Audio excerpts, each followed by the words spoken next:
ദേശീയ തലത്തിൽ കബഡി മത്സരത്തിൽ പങ്കെടുത്ത കായിക താരം താമസിക്കുന്നത് ടാർപോളിൻ കൊണ്ട് മറച്ച ഒറ്റമുറി വീട്ടിൽ.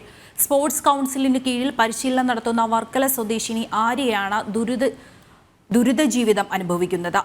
അമ്മ സുജല ഹോട്ടൽ ജോലി ചെയ്തു കിട്ടുന്ന തുച്ഛമായ തുക കൊണ്ടാണ് ആര്യ ഉൾപ്പെടെ 2 കുട്ടികളുടെ ജീവിതം മുന്നോട്ട് കൊണ്ടുപോകുന്നത്.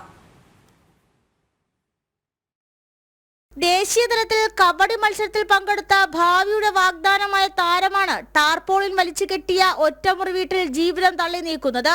ദേശീയ കബഡി ടീമിൽ സെലക്ഷൻ കിട്ടിയ ആര്യ കൊല്ലത്താണ് പരിശീലനം നടത്തുന്നത്. 12ാം ക്ലാസ്സുകാരിയായ ആര്യയ്ക്ക് ഒരു സഹോദരി കൂടിയുണ്ട്. ആര്യയുടെ അച്ഛൻ അപ്പുക്കുട്ടൻ നാട്ടിൽ അറിയപ്പെടുന്ന കോൺഗ്രസ് പ്രവർത്തകനായിരുന്നു.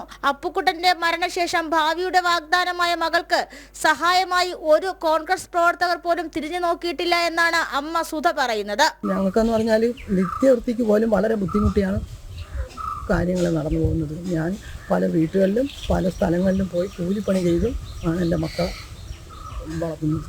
ഇന്നതുവരെ ഒരു അധികാരികളും 2.5 വർഷം കൊണ്ട് ഞാൻ ഈ വീട്ടിൽ കിടന്നിട്ട് ഒരു അധികാരികൾ പോലും ഈ വീട്ടിൻ്റെ മുറ്റത്ത് വന്ന് എൻ്റെ അടുത്ത് ചോദിക്കുകയോ അല്ലെങ്കിൽ എന്താണെന്ന് ചോദിച്ചിട്ടുമില്ല. 2021 സെപ്റ്റംബർ 1-ാം തീയതിയാണ് എൻ്റെ ഭർത്താവ് മരിക്കുന്നത്. അന്ന് തൊട്ട് ഇന്നത് വരെ ഈ ദുരിതത്തിലാണ് ഞാൻ കഴിയുന്നത്.